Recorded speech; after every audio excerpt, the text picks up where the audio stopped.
All right. So the first thing I just wanted to go over was kind of the pricing in Salesforce and how that works in general. Um, Basically, all of the information, as you're aware, comes from E1. So you have all of your plan pricing, your elevation pricing, and your lot premiums.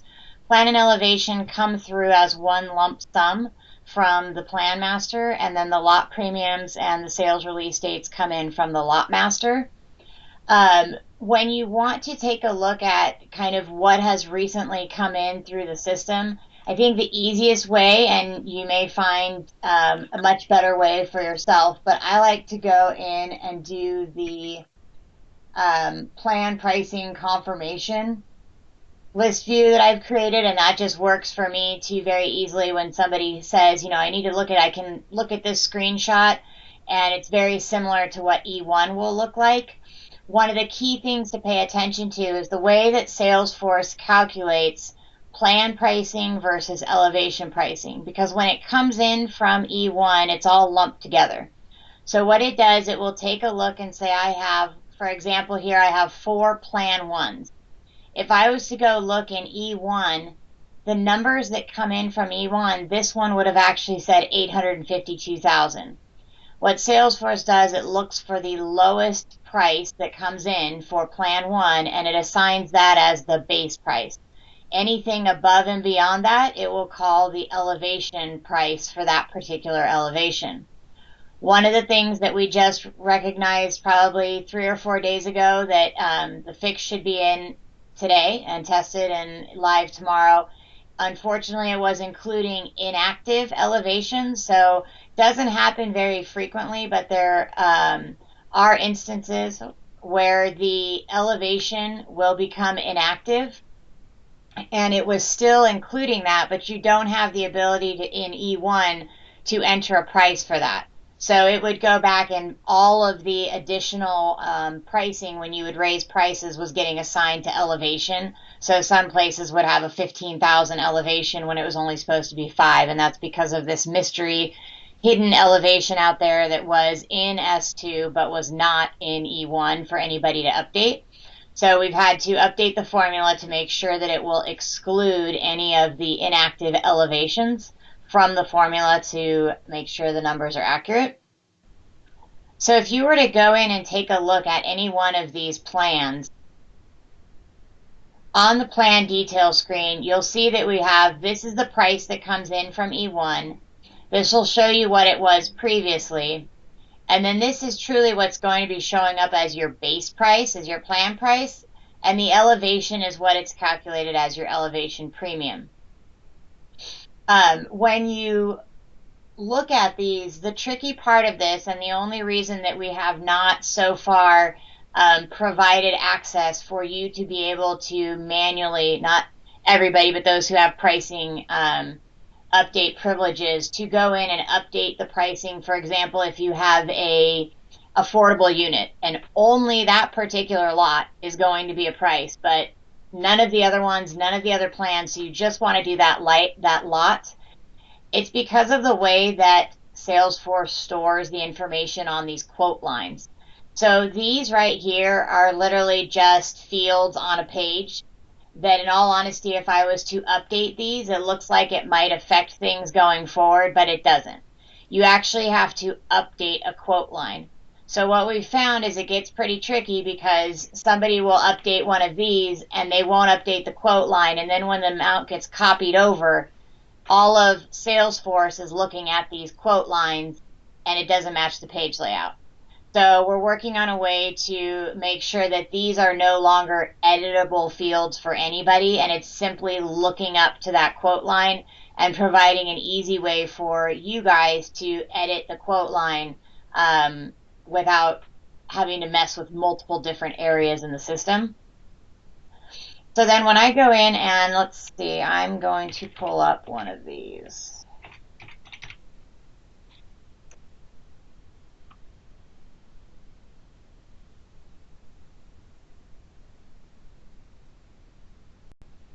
So when I'm in the lot record, and this is just one of the lots I picked from that same community, over here you will see the price. So that is the price that comes in from E1 as the lot premium. The lots are a lot simpler. They only have one price, so that's basically the only one that you're going to see. But the same thing applies to this, where it actually turns into a quote line when you get onto a quote. So if I was to then come over to this spec quote sitting right here,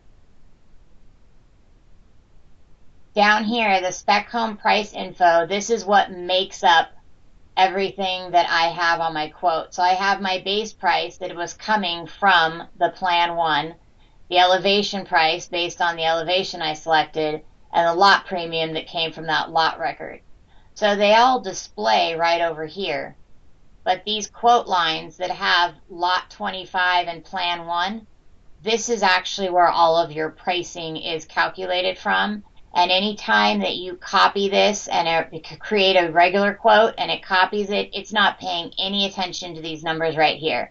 If I change this base price to $850,000, but I don't come over here and do anything to my quote line, when I copy this to a regular quote, it is not going to pay any attention to these numbers right here. It only pays attention to the quote lines. So again, it's kind of that concept that these quote lines are a shopping cart, a wish list, whatever it may be, that make up the price of this home. What we need to do is eliminate the ability for anybody to come in and edit the pricing here. It just needs to look up to these fields over here. So that has caused some of the confusion and the differences in the pricing. But the main thing to remember on the second piece of this is when you go in and create a regular quote, if a spec quote exists, it is going to come in and take these quote lines and copy them exactly onto the regular quote, along with this checkbox here. So if this box is checked on the spec quote, it will be checked on the regular quote. Of course, you can uncheck it at any time on one or the other. They're not, but that's just the instant thing that it does. If this was unchecked, when you create the regular quote, by default, it will also be unchecked. So it will copy over whatever the true or false status is on that. And the purpose of this checkbox is whenever a new feed comes in from E1 with pricing, it will come in and it will say, okay, I've updated my plan one, and this is my new price. At that same time, it will go out and find any quote line that exists where the sync pricing is checked to true, and it will update that price. One of the things to keep in mind, just checking this box does not automatically make it update. So that would be really great, but it's not that smart. So this box must be checked in advance before you actually do any of your pricing updates. Otherwise, it's not going to, just because I click it, all of a sudden go out and look for the latest price and pull it in. It won't work that way right now. It's very similar to what we used to have, the flag that was, I think it was update price flag that was in the Shea admin screen. It's the same idea that if you need to have it checked in advance in order to pull it in. Let me think. Any other questions on the pricing? While I'm sure I forgot about 100 things to mention, but while we're on that topic. Amy, just so I'm clear, so if we were going into update a base price, like for some reason on a spec, then you use that top quote line. Is that what you're saying? You click on that quote and then that's where you make the adjustments in the price? Yes. So right now nobody has the ability to do that because we had it on initially and it became where things were becoming so out of sync and it was hard to figure out why. So what we're trying to do is make it so that you do not actually have the ability to edit these. Nobody does. And everything comes over and to be edited in this section. But this is where if I go in and say I want to edit, for example, this is lot 25. I have a price down here. And we will make it so that there's not a bunch of other stuff on this page that you have to pay attention to. I'm in the admin role, which gives you more than you ever wanted to see. But again, if you think about the way this CPQ is what it's called that we're using in Salesforce, and it's basically designed for any type of company that's selling items and you're building a shopping cart. So there's going to be things in here like subscriptions and stuff that we don't use ever, unit pricing, but we're using some of the fields, but not all of them. Um, but that is the quote lines are basically what, again, calculate the price. So that was your lot quote line, and then down here you have your plan quote line. So that's where you could make the adjustments manually to just this particular one. So if for some reason, again, I know one of the common ones that we always used to have to adjust was an affordable unit. So if you have an affordable unit and that particular base price is not going to be 847, you don't want to update the plan pricing in E1 and shoot that out to everything else. So that's going to be the instance where you are going to want to update just this particular one and not all of the other existing ones, and you don't want to do any adjustments in E1. And the same thing might occur if for some reason this box was left checked and it was an accident. Obviously we don't want you guys to have to consistently email me and say, oh, you know what, this one needs to be 845, it shouldn't be 847. That should be something you're able to handle yourself because you do have access to update pricing in E1. So there's no reason that you shouldn't have access to update the pricing in Salesforce as well in certain scenarios. So that is the goal, to get you those rights. I just need to make sure that when we open it up, we don't end up breaking it even more. Because it did take a long time to get it cleaned up, and so now we're trying to make sure we can do it properly. Amy? Yes.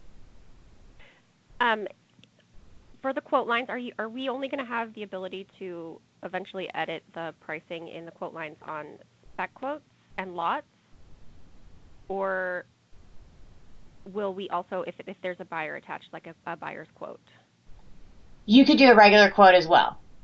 So the only ones it will be limited. We will not be able to open up the options because that's a completely different animal. So we also have to make sure. Good. When we do get that ability in the future to do that, can we will we be able to see the quote lines the same way that we do in the spec quotes that on the buyer quotes, the regular quotes? Are you talking about this where you can click on the quote lines right here and see the list of them? Yeah. Yeah, and that, again, I only removed that from the other ones because we did find that some individuals had deleted quote lines. And so we had options for anyone that were missing in Salesforce, and it created quite a bit of fun. So that's the reason it disappeared suddenly, and we're trying to open it back up again, but again, it's just a matter of making sure we don't break things in the process.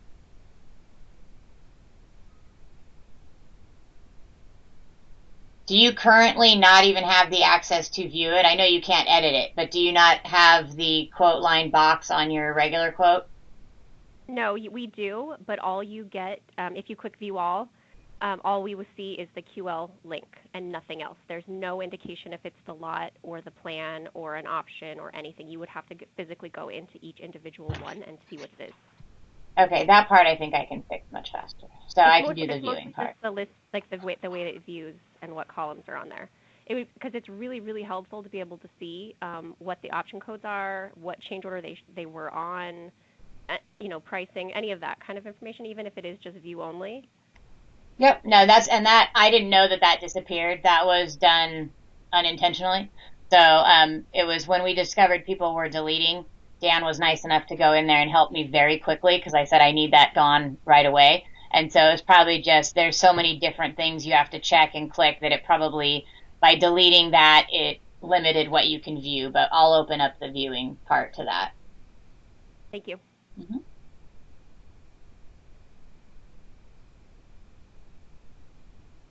All right. So really quickly, I want to go over some of the things that I know everybody has been waiting for patiently and that are up and coming that should be available hopefully by Friday. Most of them are sitting being tested. One of them is on the spec quote, the ability to preview the IOR as well as regenerate the IOR. So what's going to happen is there will be another button up here that is very similar to the one on the regular quote that says custom quote or customer quote, and basically just shows you everything that has been selected as well as the unordered options. So it'll show you both.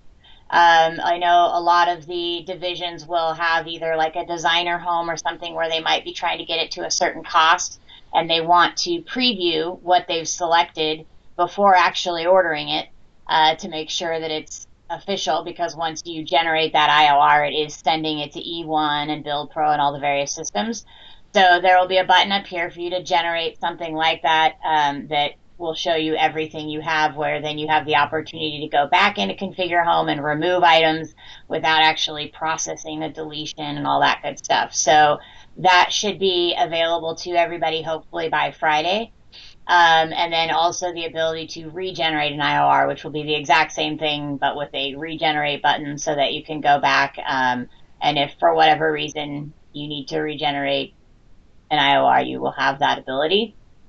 The other item that should be coming very quickly, hopefully by Friday, is the ability to regenerate lot hold documents. I know that right now we have to cancel the lot hold and redo it if, for example, there's another buyer, or if for whatever reason, any reason, I know there's a multitude of reasons, but it will save the number of, obviously, the email notifications going out with lot hold, cancel lot hold, and the number of feeds we send to all the different systems.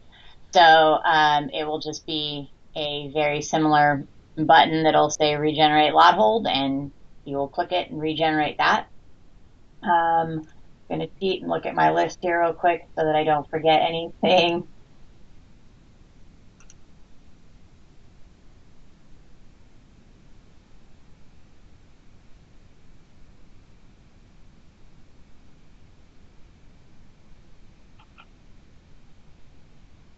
That's not my list. There we go. Okay, the sales activity report. So I do have that one actually available in our testing site right now. I've been running through and making sure that it works properly, showing the right information. I know this is a big one that everybody would use weekly, monthly, yearly, and so we do have it in here. It's a completely custom report because of the fact of, as some of you experienced with date ranges and things like that, literally identical to the previous one as far as columns along the top for sold, columns for cancellations, and then closed and holds. We have a few extra fields we added in holds just because there was room, so initially it doesn't show you the traffic source or any of that. We've added in a couple more pieces of information. I know you would never have a sale date for a hold, but this is how lovely and clean our sandbox is. We have a bunch of junk in here. Obviously, these are all Amy.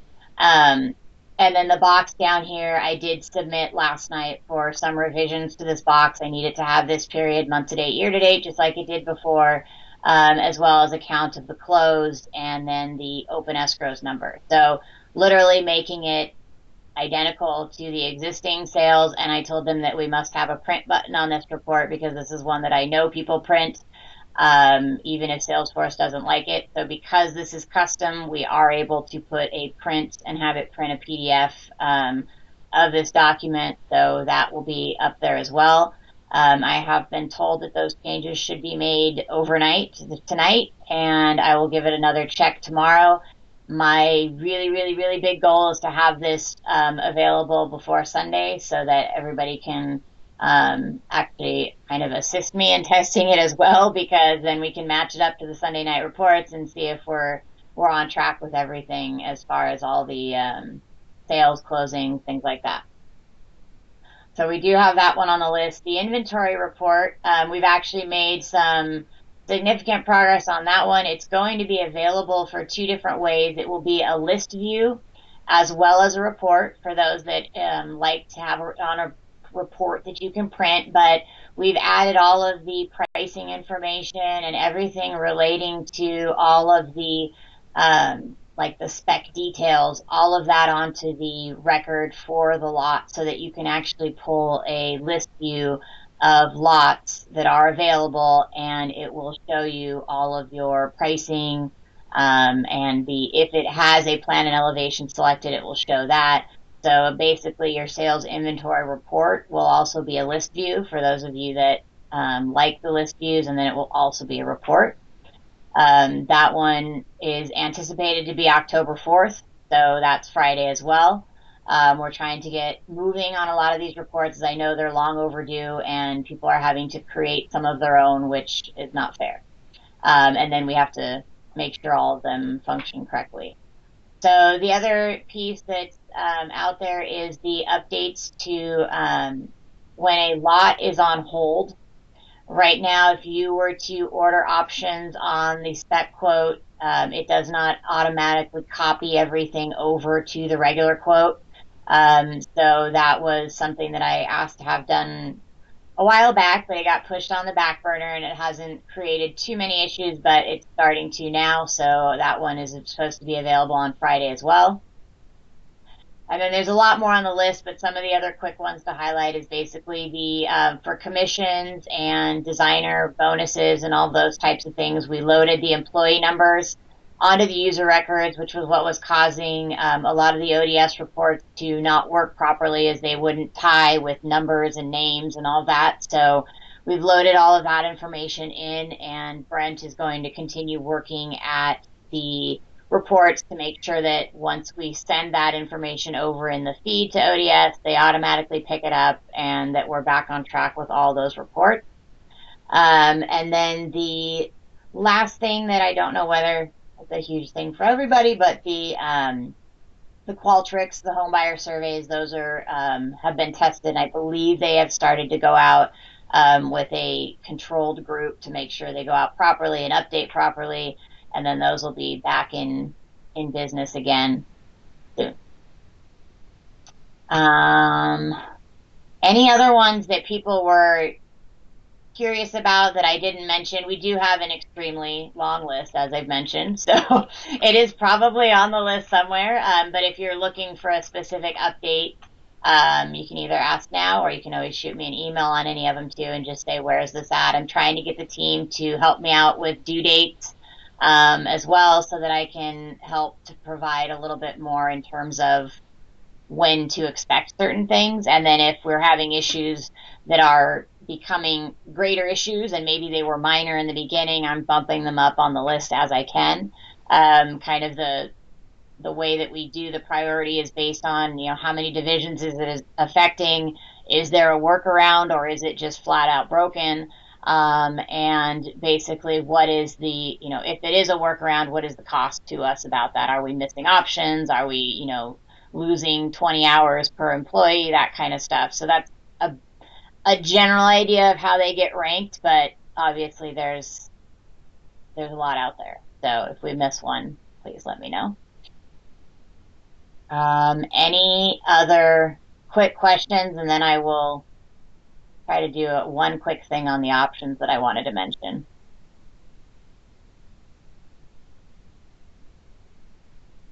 All right. So the one thing I wanted to mention really quickly about the options, that I think some divisions do this a lot, other divisions never have, and I don't know if it's just because of, it wasn't part of the process or what the reason is, but I just wanted to mention that when the options are being ordered, if there is a buyer that is on hold, there is no reason not to go ahead and use the configure home button and order options on the regular quote as opposed to the spec quote. By ordering them on the regular quote, what will happen is the minute that contract is signed, they will be ordered and they will appear in the contract on the addendum B as change order number 2. Change order number 1 will be all of your spec or your pre-selected options. So I know there was a tendency in the past for people to want to go and put them on the inventory scenario as opposed to putting them on because it doesn't look like the buyer can actually see them, or because, design may want to generate the COR themselves. But it is a lot cleaner, and it also enables us to collect a deposit the proper way. So I would strongly encourage, the only time that you really should go back and add options to a spec quote as opposed to a regular quote if the buyer is on hold or close is if you have a division where you have a cutoff and you are literally at the very last day you can possibly order them, and the buyer is definitely not going to sign the contract that day, then that might be the one and only time it would make sense to go and add the options to the spec quote. But for the most part, that happens few and far between. And I think it's just, and I'll demonstrate this in a video as well so that I'm going to go through the process of selecting them and then showing the contract and how it appears to the buyer. And if the design team does later on need a copy of that change order because maybe they're posting it onto Build Pro or something like that, they can regenerate the COR and get a PDF version of the COR number 2, which will be exactly what was ordered in the contract. And that will give them something that they can post. And it truly is the cleanest way to do it, and it makes the most sense. And it is showing the buyer what they've actually selected as opposed to putting it on the inventory scenario. So that's just one of the things I want to point out in case I know there's some confusion about when to order what.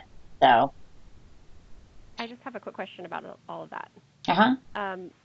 So we had an inventory home that was sold over the weekend. It was not a started home, but it did have options that were generated on an inventory change order. Then when we created a buyer quote and put the buyer on the lot to go sell it, they wanted to remove one of the pre-selected options and add a buyer option, a new buyer option. So when the contract generated, the change order number 1, which would have been the inventory option request, for the option that the buyer didn't want, it just changed the quantity on that change order number 1 to a 0. And then on change order number 2, it just added the new buyer option. Is that typical? No. Or should it have been? No, so that's something we need to fix. So that is incorrect because what it should have done is it should have shown all the pre-selects just like you would imagine as if you had done a change order in a spec quote. And then what they would be signing off on is a negative on the one that they were getting rid of, and then the positive on the one that they were adding. Now, I'm under the assumption that maybe it happened that way or worked out that way because it's not a started home, and so options weren't technically ordered in the systems because doesn't have a trench date or a start date. They're still ordered. So even if it doesn't have a trench date, if somebody, a designer or a salesperson, if they clicked on generate IOR and they generated an inventory change order, those options have been sent to E1. And that's the key part of it, is that once it's sent to E1, we have to properly deselect and remove, otherwise they won't match, and then we have, Build Pro and everything else out of whack. So I double-checked the sales file in E1, and the option that the buyer doesn't want does not show up at all. Right. So it did it correctly, but document-wise, that's incorrect. So what it did is it did go in and it zeroed it out, which is what, at the end of the day, it's the same thing, but document-wise, it should show as the option listed on change order number 1, and then the option being removed on change order number 2, instead of a 0 on change order number 1. At the end of the day, when you send feeds to E1, it doesn't pay attention to line items. It lumps everything together. So if you had 3 on change order 1 and 2 on change order 2, the feed to E1 says 5. It doesn't care about where it was ordered or anything. It doesn't send a line for 3 and a line for 2. So in E1's world, it saw a 0 and sent a 0. Whereas if you had had a +1 and a -1, it still would have sent a 0. So E1's okay, but document-wise for buyers, typically we want them to show these were pre-selected. This is what you decided to do. And so it doesn't hurt. It's not going to ruin anything. It's not, it's not like something that if we don't fix it today, we're going to have a million incorrect things. But it is legally, we should have it showing these are the pre-selects and these are what the buyer changed, just so we document it properly. But you're right. It's not going to have any effect in E1. I told her not to worry about this one, Yeah. but that I would bring it up. So. No, I appreciate that. And I'll let Dan know and he can go in and work his magic on the document. But process wise, it's fine. Feed wise, updating systems wise, everything there, that works correctly. But we still want the document to show for legal reasons. I don't pretend to understand all the legal reasons, but I just know we have a lot of them.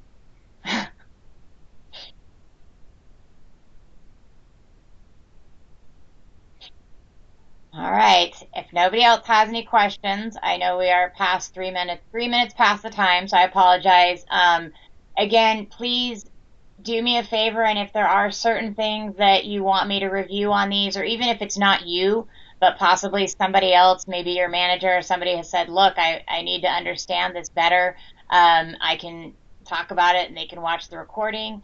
Also, if there are any training videos that maybe not for yourself, but that you think your team would benefit from, we have a resource at our consulting firm that we are owed a few more videos, and we were, waiting to determine what were some of the best ones, as well as making sure that the system had the proper screens and all of the updated page layouts and things before we did some additional ones. So if there's certain ones out there that you would like to see done, please just shoot me an email. And if you have, your top 5, you can send those in. If you only have 2, whatever, I will take any recommendations, because I know that you guys are getting a lot of the questions as well. So whatever questions you consistently get that you think might be resolved by providing somebody with a video that you can say, hey, go watch this, instead of replying the same way 50 times, please let me know, and I can have the consultant work on that, and we can get those loaded in. And then we can also, if for some reason, they're having hard time getting onto the LMS, they're all stored on a YouTube channel as well, so we can give them access to that also. But please, let me know those types of things, because I want to make use of the videos that we can have made. I can do some of them, but I'm not nearly as good as the consultants when they make them. So,